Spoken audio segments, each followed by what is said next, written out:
Hi, my name is John from Japanese Knife Imports, and today we're going to talk about Uraoshi Sharpening.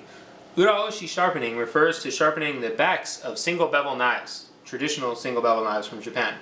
And I get a lot of questions about this, about how to sharpen the backs of these knives.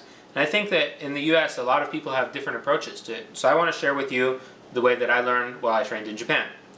So, Uraoshi actually translates into back and pushing. And so the main concept of Uraoshi sharpening is that your pressure is only going to be on the push. So you need to be very aware of when you're placing pressure on your Uraoshi sharpening. So, here we go. Usually when I do Uraoshi sharpening, I start from the tip and work my way back towards the heel of the knife. So as I place it down, I have it kind of here, not quite parallel to the stone, but relatively close to that, and just enough to give my hand clearance as I'm coming through. If I go directly parallel, I'm going to be hitting the stone with my hand.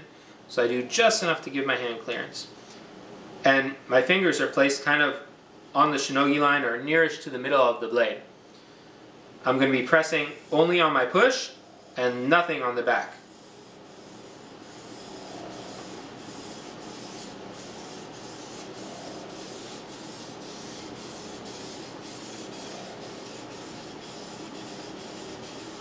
And as I move towards the heel of the knife, I'm going to actually need to make it perpendicular to the stone. The reason being is if I had any kind of angle, I'd be hitting the handle on the stone as I was sharpening.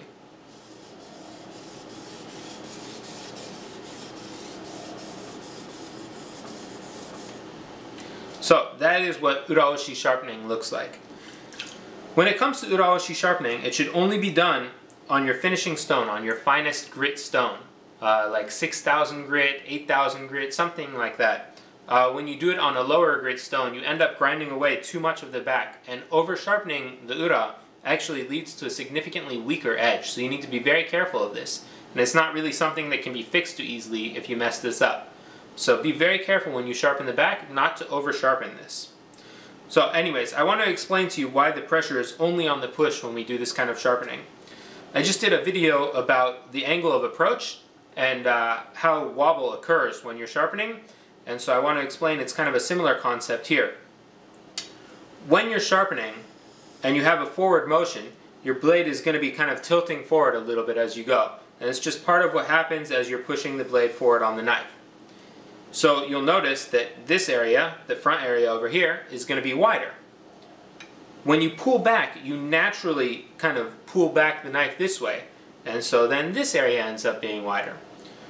If you have pressure on both sides, you end up growing this side more, as the pressure here ends up being much more than the pressure here when sharpening.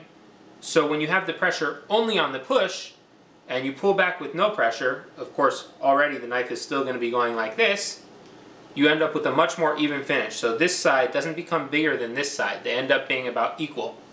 And so that's why you have pressure only on the push when doing Uraoshi sharpening.